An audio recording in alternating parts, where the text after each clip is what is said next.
अस्सलाम वालेकुम। मेरे अब्बू के मरने के बाद दादाजी हमारा ख्याल रखते थे।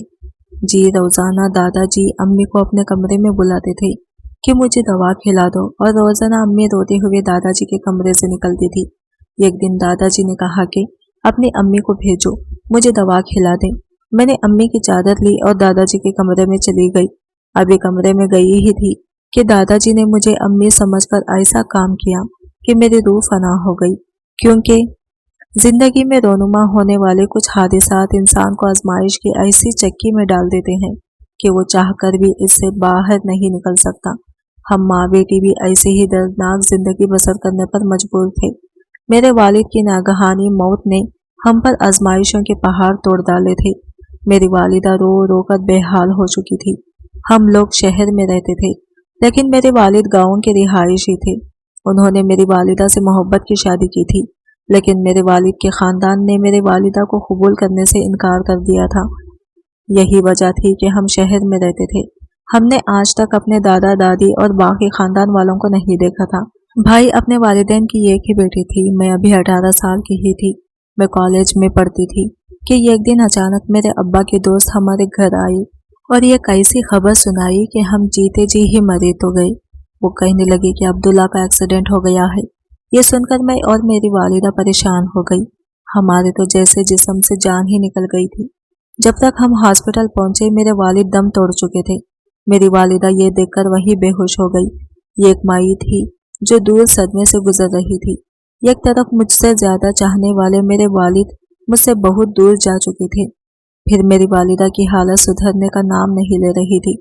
मैं अपनी माँ को संभालने लगी। बार बार मेरी माँ को गशी के दौरे पड़ रहे थे। मेरे वालिदैन में बहुत मोहब्बत और उल्फत थी। हमारे वालिद हमारा वाहिद सहारा थे। इनके इंतकाल के बाद हम बेआसरा होकर रह गए थे। हम माँ बेटी इस वक्त इस कदर परेशान थे कि आगे की जिंदगी कैसे गुजारेंगे। मैं भी 12वीं जमात में पढ़ती थी, इसीलिए नौकरी नहीं कर सकती थी। ना ही मेरी वालिदा को कोई ऐसा हुनर आता था जिससे हम अपनी जिंदगी का गुजर बसर कर सकते। इस महीने का किराया देने के भी पैसे नहीं थे। इसीलिए महीना खत्म होते ही मालिक मकान ने भी हमें कह दिया कि या तो घर का किराया दो या फिर घर खाली कर दो। हमारे पास किराए के पैसे तो मौजूद न थे। इसलिए मैंने सोचा कि हम अपने अब्बा के गांव चले जाएं। अब्बा की जिंदगी में हमारे दादा ने हमें कबूल नहीं किया था। हो सकता है मेरे वालिद की मौत का सुनकर इनके दिल में रहम आ जाए, इसलिए हम गाँव जाने की तैयारी शुरू कर दी। अम्मी पहले तो इनकार करती रही कि तुम्हारे दादा बहुत सख्त मिजाज के हैं, कभी हमें नहीं अपनाएंगे, लेकिन मैंने इनकी एक ना सुनी। गांव का पता अम्मी को मालूम था। मेरे दादा इस गांव के सरदार थे। मैंने अपने हाथ की अंगूठी बेच दी जो मेरे वालिद ने मुझे 10वीं जमात पास होने की खुशी में दी थी, और ज़रूरत का सारा सामान बांधकर हम गांव रवाना हो गए। गांव पहुंचकर हमने टांगे वाले से कहा कि हमें अमीर साहब की हवेली जाना है। टांगे वाले ने सरदार साहब का नाम सुनकर बड़ी इज्जत से हमें देखा था, क्योंकि मेरे दादा के गांव में बहुत इज्जत थी, इसीलिए इनके घर का पता सबको मालूम था। टांगा एक बड़ी सी हवेली के सामने रुका तो मैंने इनकी हवेली पर नजर डाली। महल नुमा हवेली को देखकर मेरे दिल में ख्याल आया कि हमारा वो घर था जिस पर मेरे बाप का हक था, लेकिन मेरे दादा ने उन्हें इसलिए इस हक से महरूम कर दिया कि उन्होंने मेरी वालिदा से पसंद की शादी की थी। हवेली की चौकीदार से हमने कहा कि हमें सरदार साहब से मिलना है। वो हमें अंदर ले आया। वो समझा कि हम बेबस और मजबूर सी औरतें हैं, चंदा या खैरात मांगने आई हैं। इसने हमें ले जाकर बाहर के लॉन में बिठा दिया। कहने लगा कि बीबी यहाँ पर बैठ जाओ, सरदार साहब अभी आएंगे तो तुम्हारी अच्छी मदद कर देंगे। मैं अपने वालिदा के साथ खामोशी से वहाँ बैठ गई। मेरी वालिदा बहुत घबराई हुई थी। मुझसे कहने लगी कि जिस शख्स ने हमें तुम्हारे बाप की जिंदगी में कबूल नहीं किया वो अब हमें क्या कबूल करेगा। तुम क्यों मुझे यहाँ ले आई हो? मैंने कहा कि यह हवेली ने मेरे बाप का भी हक है और मैं अपने बाप का हक लेने आई हूँ। हम कोई बेसहारा फकीर नहीं है जो यूं फकीर आना जिंदगी गुजारेंगे। मेरी बात पर मेरी माँ मुझे गौर से देखने लगी। कहने लगी कि ये बड़े लोग हैं, हम जैसों को धक्के मार कर निकाल देंगे। अभी मेरी अम्मी बात कर ही रही थी कि सामने से सरदार साहब आ गए। सफेद कलफ का शलवार कमीज पहने वो हमें देखकर मुस्कुराने लगे। हमारे पास आकर रुक गए। कहने लगे कि अपनी जरूरत बताओ। बीबी सरदार साहब के घर से कभी कोई खाली दामाद नहीं गया। सरदार साहब का अंदाज बड़ा मुतकब्बिराना और नखूहत से भरा हुआ था। मैंने कहा कि मैं अपना हक लेने आई हूँ। मेरी बात सुनकर इनके माथे पर तेवरी चढ़ी। उन्होंने मुझे गौर से देखा, फिर पूछने लगे कि कौन हो तुम और तुम्हारा ऐसा कौन सा हक रहता है मेरी तरफ। मैंने आपके बेटे की बेटी हूँ। यह सुनकर इनका चेहरा पल में मुतगैर हुआ था। गुस्से से लाल पीले होते हुए कहने लगे, मर गया अब्दुल्ला मेरे लिए, और तुम यहाँ क्या लेने आई हो? लड़की, सरदार साहब बुलंद लहजे से बोले। यह सुनकर मेरे आंसू जारी हो गए। मैंने कहा, सच कहा आपने, मेरा बाप मर चुका है। मैं रोते हुए बहुत दिल गिरफ्तगी से बोल रही थी। ये सुनकर वो मुझे बड़ी हैरत और ताजुब से देखने लगे। फिर तैश में आकर बोले, बकवास बंद करो अपनी, जो मुंह में आ रहा है बोली जा रही हो। कुछ नहीं हो सकता मेरे अब्दुल्ला को। मैंने कहा, मैं सच कह रही हूँ, आपका बेटा मर चुका है। ये सुनकर तो इनका चेहरा बदहवास सा होने लगा। इनकी आंखों से आंसू जारी हो गए। कहने लगे कि कह रही हो मेरा बेटा मुझे यूं छोड़कर नहीं जा सकता। मेरा बेटा है वो, एक दिन मेरे पास लौट कर आ जाएगा। तुम लोग झूठ बोल रही हो, मेरा तुम लोगों से कोई रिश्ता नहीं है। वो बेयकीन से थे या शायद सदमे में थे। शायद मेरी बात का उन्हें यकीन नहीं आ रहा था। मेरी वालिदा फौरन कहने लगी कि आपका बेटा ही मेरा शौहर था और ये आपकी पोती है। अम्मी ने अपने परस से अब्बू की तस्वीर निकालकर उन्हें दिखाई और मेरी तरफ इशारा करके सरदार साहब से कहने लगी कि ये आपका खून है और मैं आपकी बहू। आप चाहे तो हमें अपना ले, चाहे तो धुतकार दे, लेकिन हमारे पास इस घर के अलावा और कोई ठिकाना नहीं है। कुछ देर तो खामोश ही रहे, रोते रहे, आंसू बहाते रहे। फिर ना जाने क्या सोचकर उन्होंने मुझे अपने साथ लगा लिया और फूट फूट कर रोने लगे। कहने लगे कि तुम मेरे बेटे की निशानी हो, मैं तुम लोगों को कहीं नहीं जाने दूंगा। बेशक मैं अब्दुल्ला से नाराज था, लेकिन मैंने ये कभी नहीं चाहता था कि वो मुझे छोड़कर चला जाए। भाई, तुम लोगों को भी इस तरह नहीं छोड़ सकता। ये सुनकर हमें इत्मीनान हो गया कि अब हम बेसहारा नहीं रहे, लेकिन ये मालूम नहीं था कि हम माँ बेटी एक बहुत बड़ी मुसीबत में फंस जाने वाले हैं, जहाँ से निकलना हमारे लिए मुमकिन ही नहीं होगा। सरदार साहब हमें हवेली के अंदर ले गई। बहुत बड़ी हवेली थी, हर काम के लिए ढेरों नौकर थे। शुरू में तो सरदार साहब ने हमारा बहुत ख्याल रखा। वहां जाकर ये भी इल्म हुआ कि मेरे वालिद के घर छोड़कर जाने के बाद मेरी दादी का इंतकाल हो चुका था। उन्होंने मेरे वालिद का गम दिल को लगा लिया था, लेकिन शौहर के गुस्से के सामने जबान नहीं खोल पाई थी। मेरे वालिद सरदार साहब के वाहिद औलाद थे।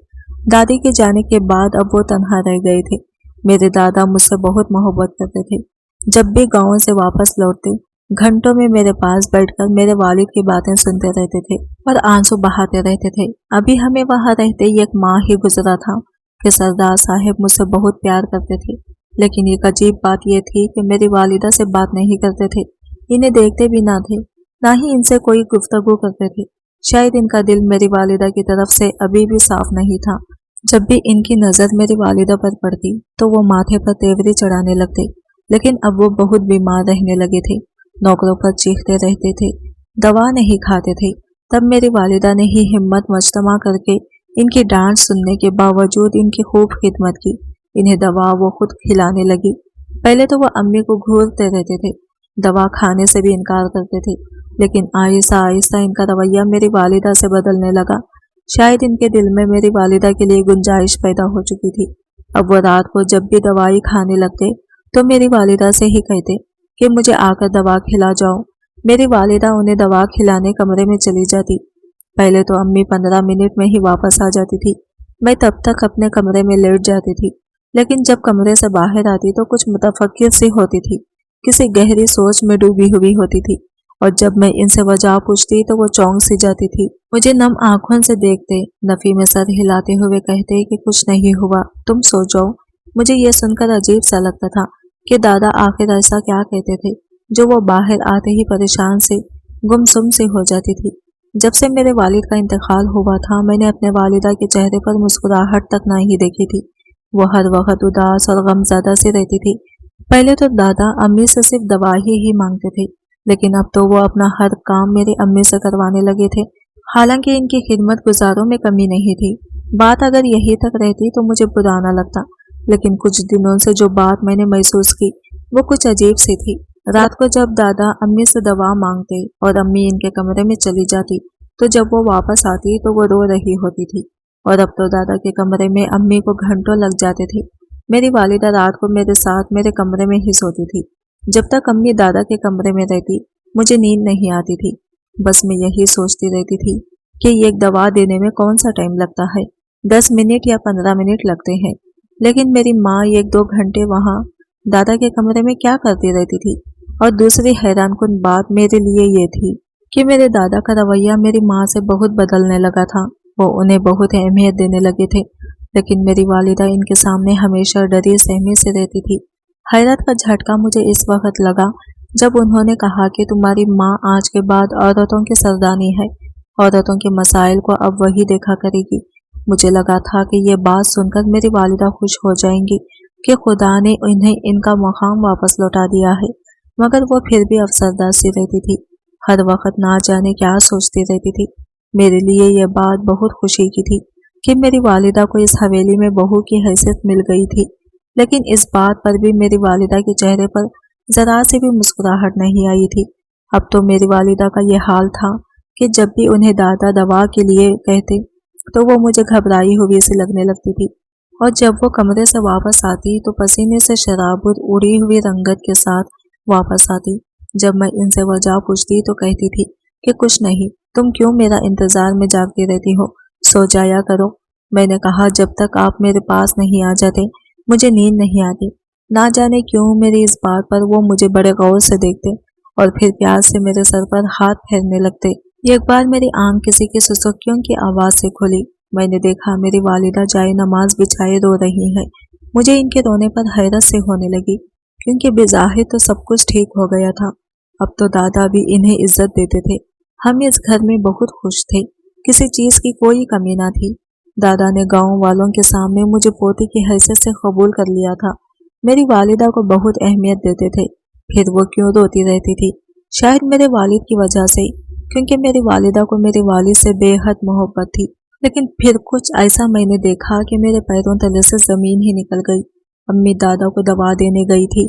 मेरी भी सुबह से सर में दर्द हो रहा था। मैंने सोचा कि मैं भी दादा से सर दर्द की दवा ले लेती हूँ, क्योंकि इनके पास हर वक्त दवा मौजूद होती थी। लेकिन जैसे ही मैंने दरवाज़ा खोला तो जो मंजर मैंने देखा, मेरे तो होश ही उड़ गए थे। मेरे दादा तो मेरी वालिदा के साथ मैं उल्टे कदमों वहां से लौट आई थी। इन दोनों की तरफ मेरी पुष्ट थी, इसलिए वो मुझे देख नहीं पाए। लेकिन जो कुछ मेरी आंखों ने देखा, मैं बेयकीन सी थी। मेरा तनफ्फुस बुरी तरह से चल रहा था। ऐसा कैसे मुमकिन था? ना जाने क्यों मेरी आंखों से आंसू बहने लगे। जो कुछ मेरी आंखों ने देखा था, मैं आगे ऐसा सोच भी नहीं सकती थी। मैं अपनी ये सोच की तरदीद करने की कोशिश कर रही थी कि ऐसा नहीं हो सकता। हो सकता है मेरी नज़रों का धोखा हो, क्योंकि कभी कभी ऐसा भी होता है कि जो हमारी आंखें देखती हैं वो सच नहीं होता।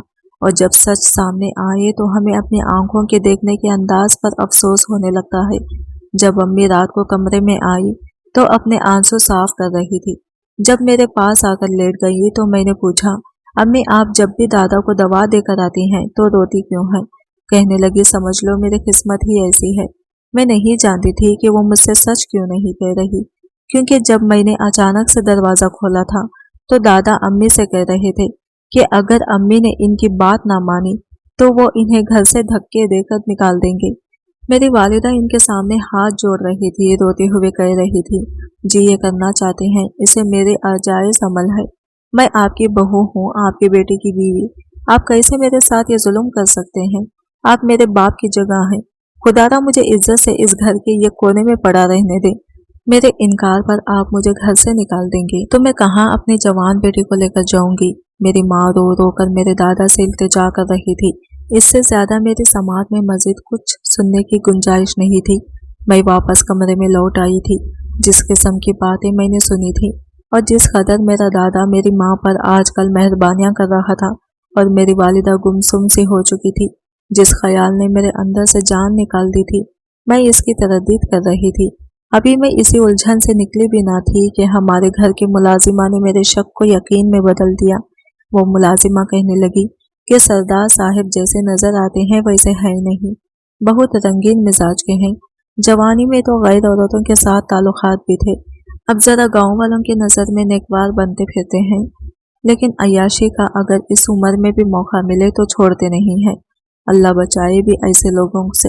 وہ کانوں کو ہاتھ لگانے لگی۔ یہ سن کر تو میرا تنفس غم اور غصے سے بڑھنے لگا تھا۔ کیا سردار صاحب کو رشتوں کا تقدس بھی بھول گیا ہے؟ مجھے اپنے دادا سے نفرت سی محسوس ہونے لگی تھی۔ اب تو جب بھی امی دادا کے کمرے میں جاتی میں بے چین سی ہونے لگتی تھی۔ میری والدہ نے ایک بار مجھ سے ڈھکے چپے لفظوں میں کہا کہ تم ذرا اپنے دادا سے دور ہی رہا کرو۔ میں اس بات پر چپ سے رہ گئی۔ اب تو مجھے واقعی سردار صاحب کے کردار پر شک سا ہونے لگا تھا۔ پھر ایک بار میں لانچ میں بیٹھی تھی تو سردار صاحب کسی سے فون پر بات کر رہے تھے۔ کسی سے کہہ رہے تھے کہ شادی پر میں تب آؤں گا جب ناچ گانے کا انتظام ہوگا۔ تم تو جانتے ہو کہ میں اپنی عمر کو نہیں دیکھتا، میرا دل تو ابھی تک جوان ہے۔ وہ ہنستے ہوئے اپنی ایک گھٹیا عادت کا اپنے دوست سے بڑی بے باکی سے ذکر کر رہے تھے۔ انہیں تو ایسی باتیں میرے سامنے کرتے ہوئے شرم بھی نہیں آ رہی تھی۔ میں ناگواری سے وہاں سے اٹھ کر چلی گئی۔ ایک دن سردار صاحب میرے پاس آئے، کہنے لگے کہ میری خواہش ہے کہ تم اپنی تعلیم جاری رکھو، اسی لیے میں تمہارا داخلہ کالج میں کروانا چاہتا ہوں۔ اور دوسری بات یہ، میری حویلی میں کمروں کی کمی نہیں ہے۔ یہ تم کیا ہر وقت اپنی ماں کے ساتھ ساتھ رہتی ہو؟ کل میرے ڈرائیور کے ساتھ جا کر کالج میں اپنا داخلہ کروایا ہو اور خود کو عادت ڈالو اکیلے کمرے میں سونے کی۔ میں تمہارے لیے ایک الگ کمرہ سیٹ کروا دیتا ہوں۔ میں نے دل میں سوچا کہ میں اپنی ماں سے الگ ہو جاؤں تاکہ آپ کو کھلی چھٹی مل جائے، لیکن ہم دونوں ماں بیٹی اس وقت بے بس اور مجبور تھے۔ میں سردار صاحب کے ساتھ سخت لہجے میں بات نہیں کر سکتی تھی، اسی لیے میں نے آرام سے کہا کہ مجھے اپنی والدہ کے ساتھ ہی کمرے میں رہنا ہے، مجھے ان سے الگ رہنے کی عادت نہیں ہے۔ لیکن انہوں نے تو میری ایک نہ سنی اور 2 دن میں میرا کمرہ حویلی کے اوپر کی منزل میں منتقل کر دیا۔ میری والدہ بھی اپنی جگہ پریشان تھی، لیکن لب ان کے بھی خاموش تھے۔ میں اوپر کے کمرے میں چلی تو گئی تھی، لیکن یہ بھی سوچ چکی تھی کہ رات کو نیچے اپنی والدہ کے کمرے میں چلی جاؤں گی۔ رات کو جب سب سو چکے تو میں نیچے اپنے والدہ کے کمرے کے پاس کھڑی ہو گئی، لیکن مجھے حیرت اس وقت ہوئی جب میری والدہ کا کمرہ لاک تھا۔ پہلے تو مجھے کچھ تسلی ہو گئی کہ چلو امی نے اچھا کیا کہ دروازہ لاک کر لیا، لیکن سچ تو کچھ اور ہی تھا۔ میں واپس اپنے کمرے میں چلی گئی۔ صبح مجھے کالج جانا تھا۔ میں تیار ہو کر جب نیچے اتری تو یہ دیکھ کر تنگ سے رہ گئی کہ میرے دادا میری والدہ کے کمرے سے باہر نکل کر اپنے کمرے میں چلے گئے۔ میرا دل تو دھک سے رہ گیا تھا۔ تو کیا وہ رات بھر میری ماں کے ساتھ؟ میرا سر بری طرح سے چکرا سا گیا تھا۔ مجھے لگا پوری حویلی میری آنکھوں کے سامنے گھوم گئی تھی۔ میری ماں صرف میری خاطر یہاں پر رہنے پر مجبور تھی تاکہ میں عزت سے رہ سکوں، اور میری خاطر جو قیمت وہ ادا کر رہی تھی، یہ سوچ کر تو میری روح فنا ہونے لگی۔ میں سوچ چکی تھی کہ اب اپنی ماں کو مزید آزمائشوں میں نہیں ڈالوں گی۔ رات کو میں دیر تک نیچے اپنی والدہ کے کمرے میں بیٹھی رہی، ادھر ادھر کی باتیں کرتی رہی۔ اس کے بعد انہیں ایک گلاس دودھ کا دیا اور میں نے کہا کہ آپ کو اپنی صحت کی بالکل پرواہ نہیں ہے، اور وہ دودھ زبردستی انہیں پلا دیا۔ میں دودھ میں نیند کی گولی ڈال کر لائی تھی، اسی لیے وہ دودھ پیتے ہی امی کچھ ہی دیر میں سو گئی۔ میں نے جلدی سے اپنی والدہ کا ایک لباس الماری سے نکالا اور پہن لیا۔ دوپٹہ لے کر تھوڑا سا گھونگھٹ نکال لیا تاکہ میرا چہرہ صاف نظر نہ آ سکے۔ میری شکل بھی اپنی والدہ سے بہت مشابہت رکھتی تھی۔ بھائی دادا کے کمرے میں چلی گئی۔ میں دادا کے کمرے میں چلی گئی۔ اتفاق تھا یا پھر روز ہی ایسا ہوتا تھا کہ دادا کے کمرے میں نائٹ بلب چل رہا تھا۔ میں نے اندر آ کر دروازہ بند کر دیا۔ دادا یہی سمجھے کہ امی آئی ہے، مجھ سے کہنے لگے میں دوا کھا چکا ہوں، اب میرے پاس آؤ، میں نے بہت انتظار کر لیا تمہارا، اب میں مزید زبر نہیں کر سکتا۔ دادا کی خباثت مجھ پر کھل گئی تھی۔ میں ان کے پاس چلی گئی۔ ان کے بعد جو کچھ انہوں نے مجھ سے کہا، میرے تو ہوش ہی اڑ گئے۔ میری والدہ میرے سامنے بیٹھی رو رہی تھی۔ دادا غصے سے مجھے اور میری والدہ کو دیکھ رہے تھے۔ مجھ سے کہنے لگے میں سوچ بھی نہیں سکتا۔ دادا کا یہ سن کر چہرہ سرخ ہو گیا۔ انہوں نے مجھے اتنی بلند آواز سے ڈانٹا کہ ان کی آواز پوری حویلی میں گونجنے لگی۔ امی بھی اٹھ کر دادا کے کمرے میں آ گئی۔ جب سچ امی کو پتا چلا تو انہوں نے میرے منہ پر تھپڑ مار دیا کہ تمہیں شرم نہ آئی، سب سوچتے ہوئے، اور اب گردن جھکائے بیٹھے ہی رو رہی تھی۔ میرے دادا نے بلا آخر میری والدہ کا نکاح اپنے بھتیجے سے کروا ہی دیا۔ مجھ سے میری امی سے دور رہنے کا اسی لیے عادی بنانا چاہتے تھے تاکہ جب وہ ان کی شادی کریں تو میں یہ بات اپنے دل پر نہ لوں۔ مجھے خود پر افسوس سا ہونے لگا۔ میں کیا سوچ رہی تھی؟ صحیح یہ کیا ہے؟ صحیح یہ کہا ہے کسی نے کہ آنکھوں دیکھا ہمیشہ سچ نہیں ہوتا۔ आज की वीडियो कहानी आपको कैसी लगी कमेंट करके ज़रूर बताइएगा, और वीडियो अच्छी लगी है तो लाइक शेयर ज़रूर कीजिएगा, हमारे चैनल को सब्सक्राइब करें फ्रेंड्स। मिलते हैं अगले नई वीडियो के साथ, तब तक के लिए बाय बाय, टेक केयर, अल्लाह हाफिज़।